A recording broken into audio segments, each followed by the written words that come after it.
I'm Paul Solars. I'm a 5th grade teacher in Arlington Heights, Illinois. I've been using e-portfolios for a couple of years, maybe 3 years now. The biggest thing for me is reflections. We use our portfolios as an opportunity to think back along the process and to try to synthesize what we've learned from the new activity that day and combine it with things that we've done earlier. And our reflections should it should show what we've done throughout that process. So ideally, each blog entry is getting better and better at showing what we've done over the course of time in that study. Right now we're in some science and social studies units, so like today we were doing a Mars simulation where we're trying to eventually have a government on Mars, and each step of the way we're learning new skills that I would like my kids to blog about, or I would like my kids to create things about. Nice to meet you too. Nice to meet you too. So we got some questions right here. So we have been studying frogs, Dr. Bohannon, and we have worked on writing some questions for you. So, do you want to go first? No? All right, Debbie, do you want to go first? Yes. Okay. How long does frog stay alive? Wow, that's a really good question. It kind of depends on what kind of frog it is.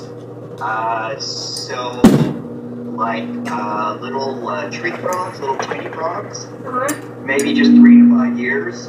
But then like leopard frogs and bullfrogs, about 8 to 10 years. How old are you? 9.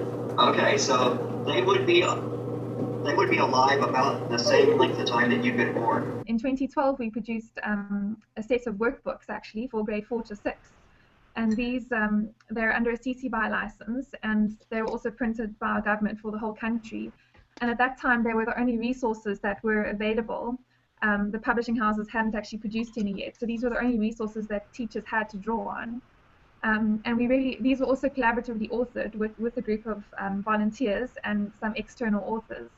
And it was really a fun project, and it's really been very well received. We tried to make them as fun as possible for the age group, and we drew on from a lot of resources that we could, like videos on the web, which were embedded in the content online, and then also trying to educate teachers within the content about this open resource and what they can do with it. My story of shifting practice really doesn't have much to do with technology at all, and I think that we can get really caught up in using technology and you know, Twitter and all these different things that are happening.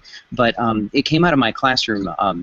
I decided that my students were being mainstreamed. They were just being drawn along the path on a curriculum. And so I decided to, without knowing it, make a system of micro-credentials for my classroom. I just, on a sheet of paper, made a grid of all the things that I think that they should be able to know and do by the end of 6th grade, and let them prove it when they wanted to, when they could, and keep coming back. So they eventually had a whole collection of, didn't call them that at the time, but badges. And that, I think that we forget that badging is not a technology thing. It really starts as a celebration of diversified learning.